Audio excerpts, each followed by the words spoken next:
नमस्कार जय Jagannath YouTube channel को आपण मानक स्वागत। आपण मानकर भल पाइबा स्नेह बहुत मात्रा मिलुची एवं आपण माने व्हाट्सएप कमेंट करूचंती जोटा कि देखि करी भल लागुची एवं आपण मानक पाई जो वीडियोटी बना जाउची निश्चित आपण माने पसंद करूचंती जोटा कि खुशी र कथा। चलंतु आज रे वीडियो स्टार्ट करबा एवं कोन रहिची वीडियो रे कंप्लीट वीडियो प्रथम शेष पर्यंत देखिबे। दर्शक बंधु राति पाइले सावित्री अमावस्या रही तेणु आपण मनरे विभिन्न प्रश्न उंकी मारुथबो कि केते बेले पूजा करिबा उचित एवं कौन एमिति उपाय करिवे जोद्वारा कि सावित्री व्रत दिन आपणकर उन्नति हवा सहित आपणकर स्वामींकर उन्नति हवा सहित आपणकर फैमिली रो समस्तंकर उन्नति हवा।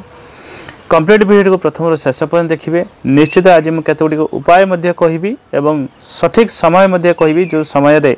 आपण सावित्री व्रत पूजा करने उचित। विशेषकर जो भौणी माने सावित्री व्रत पूजा करने जाउछंती बा स्वामींकर आयुष एवं सुख धन सब क्षेत्र सफलता पाइबा जाउछंती प्रथमे मु आपण मानकु कहि रखुची घरे कली झगड़ा अशांतिर वातावरण आपण माने करंतु नाही। ता माने जेतिकी टंका आपणक स्वामी पाखरे रहिची आपण सेतिके टंकार ही आपण सावित्री व्रतर जिनिस शाड़ी आपण व्यवहार करंतु। ता नुह जे घरे कली झगड़ा अशांति करी आपण जे सावित्री व्रत आपण स्वामी पई पालन करिवे से सावित्री व्रतर कोनोसी फल नाही। पूर्व काल रे जो सावित्री व्रत पालन करा जायतिला ताहा जंगलरू फल संग्रह करी व्रत पालन करथिले किंतु वर्तमान समय रे आपण मान देखुथिबे बाजार रे जहा फलर रेट ताहा आनिबा असंभव एवं समस्तंकर पाई ये संभव नुहे कारण बाजार रे पाखापाखि जो फलर रेट रही जदि गोटे साधारण लोक किनिबा असंभव। तेणु आपण चेष्टा करंतु आपणक आख पाखरे बा आपणक पाखरे जतिकी फल अछि ता माने नुहे आपण 100 प्रकार फल हेले ही पूजा करिवे जेते आपण फल संग्रह करि पारुछन आख पाखरे एवं निज सक्षम अनुसार आपण जतिकी फल व्यवहार करि पारिबे सेतिकी ही व्यवहार करंतु। एवं जेहेतु ये स्वामी मानक पई पूजा स्वामींकर आयुष पई पूजा तेणु तांकु जदि आपण खराब व्यवहार करिवे बा तां कष्ट दे कि कोनोसी उषा पर्व बा ये पालन करेंगे सावित्री व्रत से फल किसी लाभ ना। तेणु एप्रति भौणी मैंने ध्यान देवा दरकार एवं बाप घर पैसा आने अपेक्षा निज स्वामी टंकार जी हो से 500 हो 1000 हो 5000 हो जहाँ आपण सक्षम से टंकार व्रत पालन करूँ ये प्रति ध्यान देवे। ता सहित प्रथम ये जिनस सेकेंड जिनस है सावित्री व्रत दिन आपण सकाळे शीघ्र उठापी चेष्टा करूँ। सूर्य उदय होगा पूर्व निजे उठी निज नित्य काम सारी आपणकर जो फल आपण आनिछंती ताकू चेष्टा करिवे धोई देवा पई एवं धोई देकी से फल को रखिबे गोटे थाली रे। तापरे आपण जो शंखा चूड़ी सिंदूर जहाँ भी आनिथिबे से थाली रे सजेई की आपण चेष्टा करिवे कोनोसी शिव मंदिर जिबा पई जदि शिव मंदिर पाखापाखि नाही तारे जगन्नाथ मंदिर लक्ष्मीनारायण मंदिर जहाँ आपण मंदिर रहिछि आपण सेटा जाई आपण पूजा अर्चना करी स्वामींकर आयुष उन्नति पाई आपण चेष्टा करबा दरकार एवं सठिक समय जो मु कहि देउची आपण मन रखंतु आपण चेष्टा करिवे 11:30 रु 3:30 मध्य रे पूजा करिबा पाई ए शुभ मुहूर्त रहिछि। एही समय रे आपण पूजा कले निश्चित तार फल आपण को अधिक मिलिबो एवं स्वामींकर आयुष मध्य वृद्धि होबो। ए जो सावित्री अमावस्या दिन रहिछि आपण कौन एमती उपाय करने दरकार जो द्वारा कि आपण जीवन सुख शांति रहिबो एवं आपण समस्त फैमिली सुख शांति रहिबे। एही दिन प्रथम उपाय मन रखंतु एही दिन चेष्टा करिवे जदि कला कलर कोनोसी गाई रहिचंती आपण पाखाबे 8टी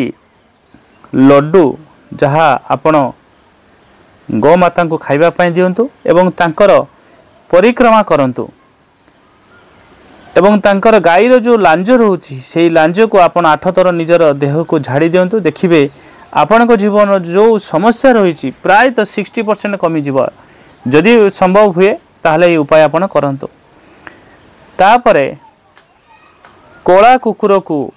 कौन तेल लगे रोटी खाइबा दियंतु विशेषकर सोरिष तेल रे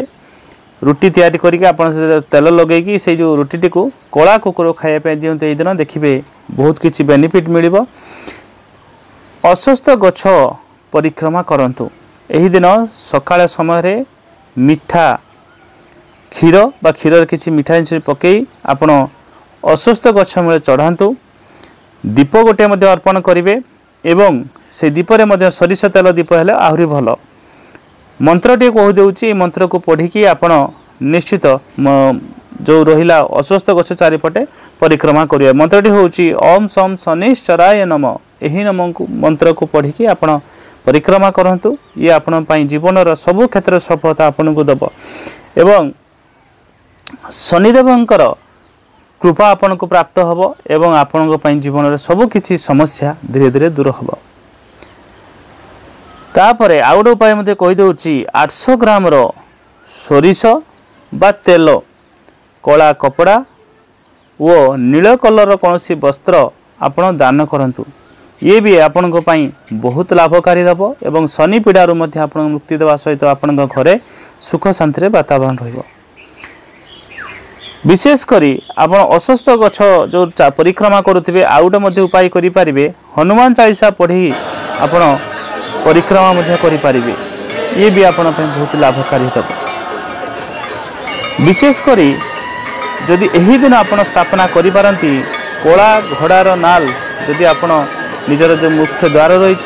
से ऊपर जदि स्थापना करि पारंती एवं से जो खोला घोड़ार नाल स्थापना करिवे तार मुहटी ऊपर आड़ को रहिबो बा एही दिन जदि कोनसी फिटकिरी आपण मध्य दुकान रखि पारिबे एवं विशेष करी एही दिन जदि आपण कोनसी दुकान रे कला कपड़ा रे बांधी बाहर स्थान को कोनसी फिटिके रखा जाए ताहले मध्य भी आपण घरे जो धन समस्या रहउची बा आपण दुकान जो व्यापार ठीक रे चालुन ता मध्य बहुत किछि लाभकारी हबो। विशेष करी आपण एही दिन मध्य कोनसी कंसा जिनिस रे सोरिष तेल रखी जदि से तेल रे निजर मुह देखी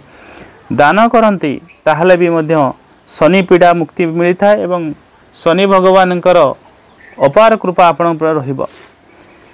तापर है शनि भगवान जो जंत्र आप धारण करि पारुछंती बा कला घोड़ार नाल जदि रिंग मध्य पिंधि पारुछंती ये भी आपण बहुत लाभकारी दब सावित्री व्रत दिन। ता सहित एही दिन मध्य आपण चेष्टा करिवे घरर वातावरण टिके सुख भल रखिबा पई एवं सावित्री व्रत ये कौन सी गोटे दिन पर्व नुह ये जीवन सारार पर्व ता माने